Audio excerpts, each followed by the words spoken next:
So for today's amazing feat, I'm going to change the thermostat and see if there's even one in there. And no, it is not right here, which is where it is on every car I've worked on. It's actually over here, coming from the bottom of the radiator up to here.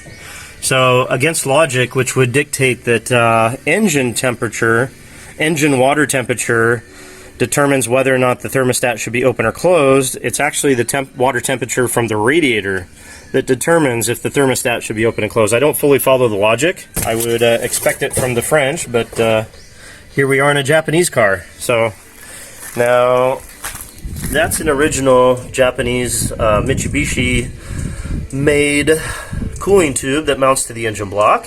Again, I didn't mess around with the thermostat either because I'm just absolutely done with this overheating issue. So, I mean, look at that thing. Anyhow, that's, yeah, hopefully those are going in today and hopefully successfully before our trip to Bienvenido tomorrow.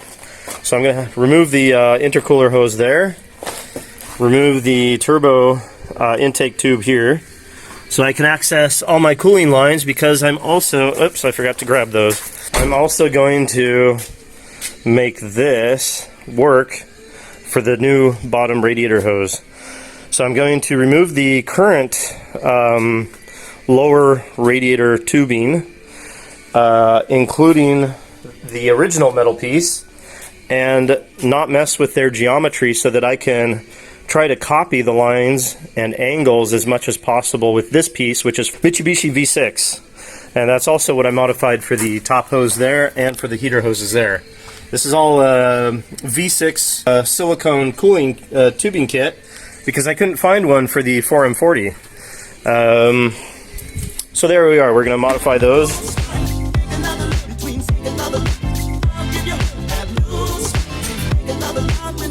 All right, let's get started.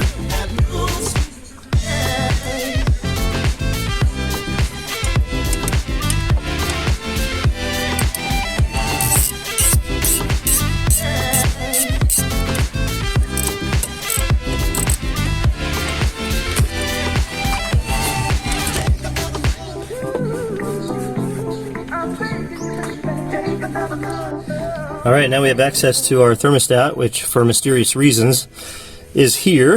I think I did replace that in Manila over a year ago, or about a year ago. Still feels good, but that's going to be silicone. And then we have access to our steel tube down here, and then our lower radiator hose. So we're going to go ahead and replace all of this, hopefully with success today. I've got about 4 hours to get this done. Hopefully that's enough. Okay, I drove this just about an hour ago, so it's still pretty warm. I'm just going to very slowly loosen the collar here, and I may learn to regret this, but I just heard some.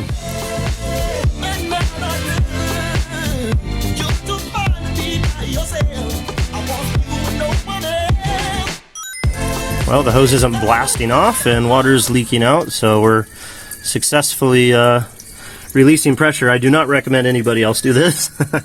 I don't recommend anybody does most of what I do, but it works for me. So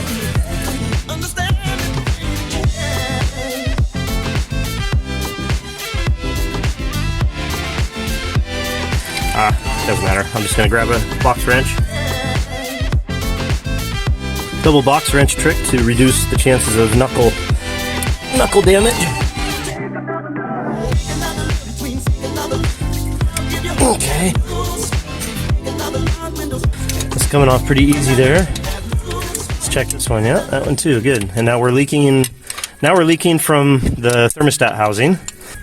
Okay, so I'm going to tighten that top radiator hose back up again, just to be sure I have the factory geometry in place when I remove the whole assembly, the whole lower hose assembly with the radiator, with the thermostat housing. There we go. Well, that bolt looks nice and pretty. I think I found another part that hasn't been off in 20 years maybe. It's still got its original factory finish on the surface there. Don't let me kid you, these are all really hot parts here. there's one down, one to go. Obviously you'd want to do this with your engine cool, but like I said, I've got about 3 hours or so to finish this job, and then tomorrow we've got a long trip ahead, and I don't want to put lots and lots of kilometers without the water pump being lubricated with the coolant product, so I'm just trying to get this done now before we have to go. And again, that's just swimming pool water coming out of there.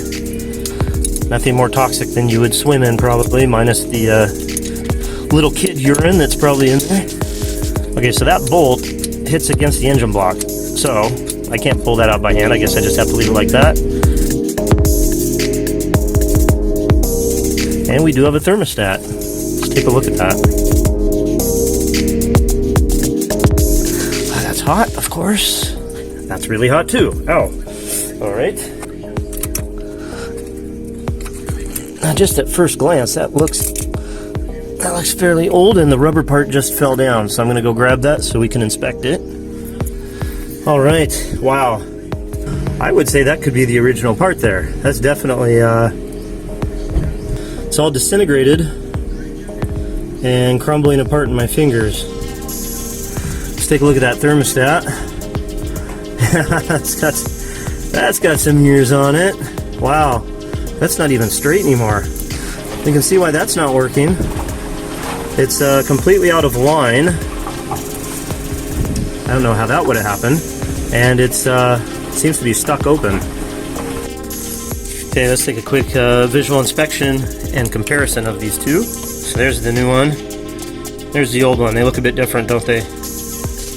Oh, I see. There's even rubber missing around the thermostat for the seal. So that's long since passed through the engine cooling system. Well, I'm very happy, obviously. You can probably tell that by how long I'm spending recording this moment, but I'm extremely happy to find that there is a thermostat and that it's totally shot. That's definitely encouraging. Again, there's going to be lots of swimming pool water to come out here, so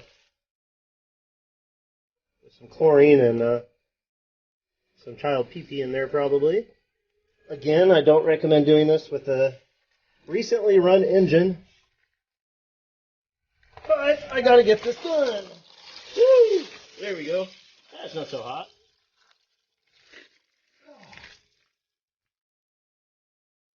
Okay.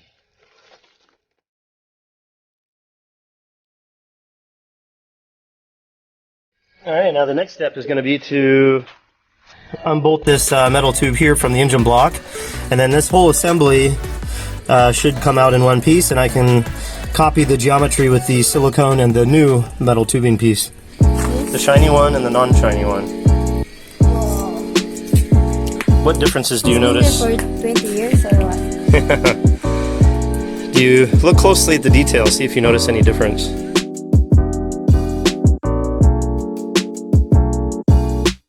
As you said, 20 years old, which is exactly right, probably. Look. Do you see this rubber here? Mm-hmm. What do you notice about the other one? No rubber. No rubber. Voila. How about here? Yeah, it had that one, but it's all crumbled. It's but the rubber piece that was here, for sure, has already fallen apart and circulated around the engine. But just look at this, and then also look straight on. You'll see that's not even straight. Mm-hmm. You see? Mm-hmm. It's like off to the side. Yep. So even with the rubber, that wouldn't be working. And that's the brand new shiny one. Doesn't that look beautiful? It's beautiful. Hold it up to your shirt. That actually looks good with your... Yeah, let's put it on your necklace. Huh? Yeah, okay. Doing the best I can there with the video camera. It's, if I get a good shot with the camera, then I won't get a good shot with the wrenches, and I think the wrenches are a little more important right now, so I'm not sure I'll be able to do this with the camera running, but this power steering hose is right in the way, and I can't... Sheesh, how did they get that on there so tight? Okay, actually I've got a cheater bar, I forgot about that. And that happens to fit right over the head of that. Woof. Got it. One loose anyway. Okay, top one's loose. Now we gotta do the bottom one. That's gonna be even nastier. The bottom one I had to break loose with a setup like this. It turns out I can get a ratchet on there, so I'll finish the job with the ratchet now that it's broken loose.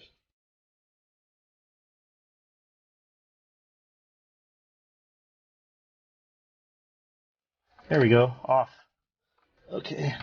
Alright, I'm gonna have to put the camera down to grab that bolt so it doesn't drop into the Netherlands. Yeah, okay, so that's all coming up. Alright.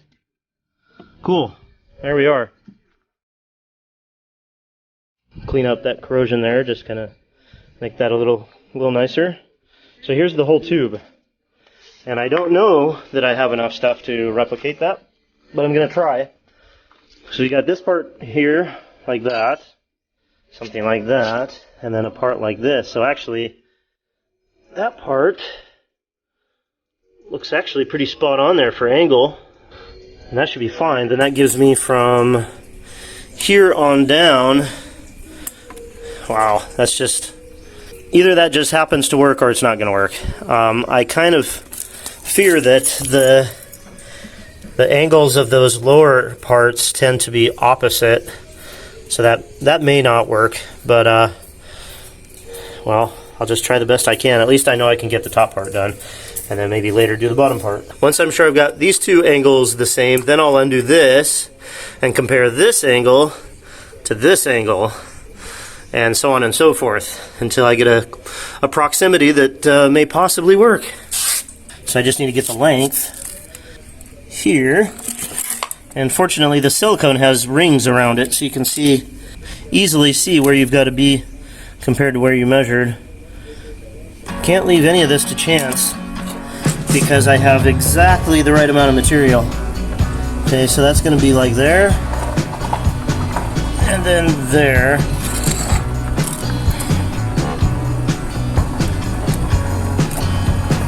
Try not to cut my thumb off in the process. Looks like a pretty clean cut if I do say so myself. Should be about right.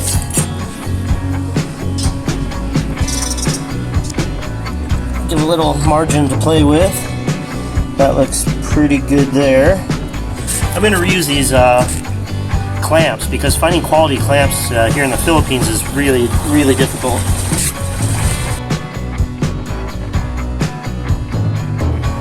A lot of crap on there, didn't they? So here you can see my reason for replacing this. Maybe they did some soldering and stuff around there, so it's time.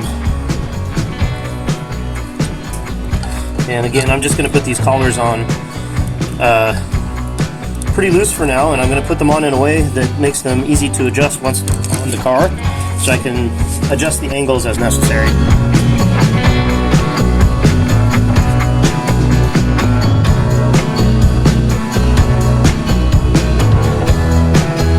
I'm going to clean that up first. So to line up this top part, the thermostat part, and the metal part, I'm just making that flat surface there that bolts against the block, that line there at the top of the housing, actually the side of the housing there, making those line up, and those line up pretty well.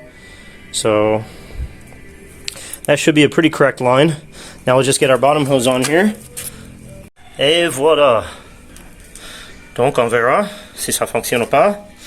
We'll find out if that works here in a second. The angle I'm most concerned about is this here. Normally this is reversed on the old one. So, but this stuff is really flexible. Hopefully I can make that work. Well, hooray and hallelujah.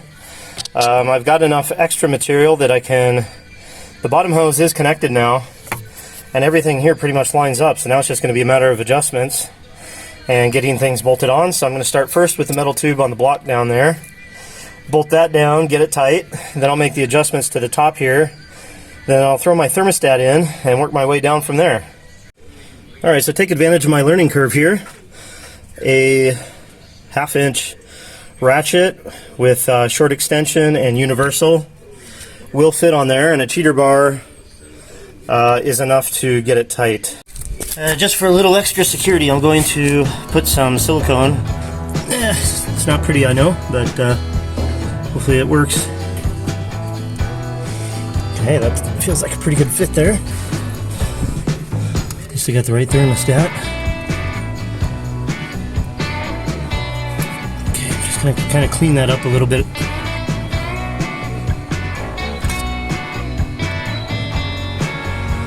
First I gotta stick the longer bolt in before I put it close to the correct mounting position.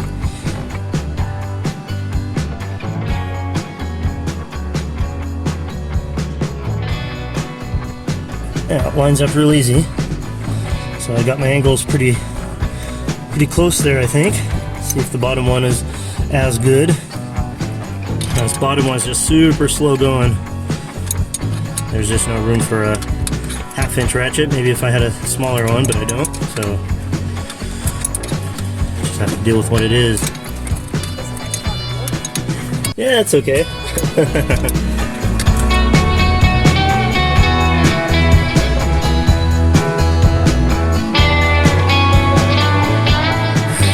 Little by little, huh? Top one's nice and easy. If the bolt is easy to access, it's going to turn easy.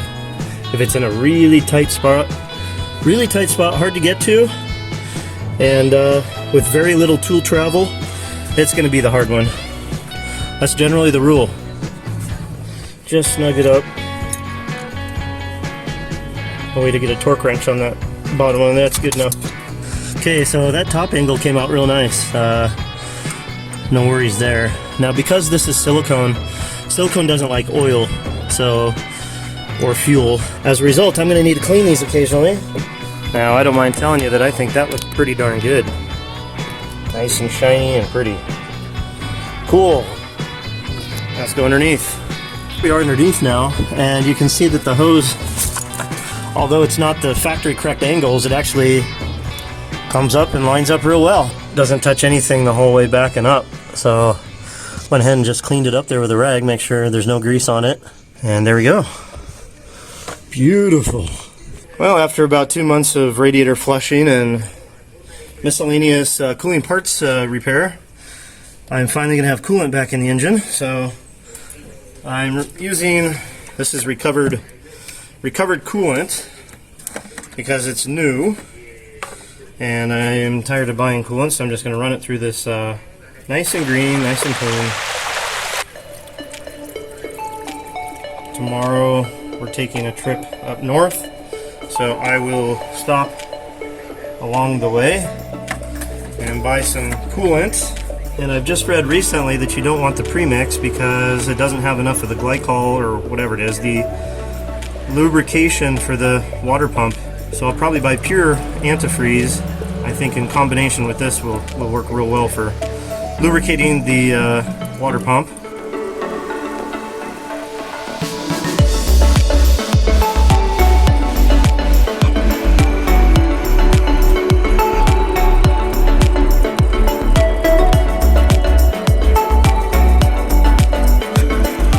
Although I was very careful in the draining process to recuperate my antifreeze, you can see that still quite a bit of debris, so it's a good idea to always to filter first if you're going to reuse fluid.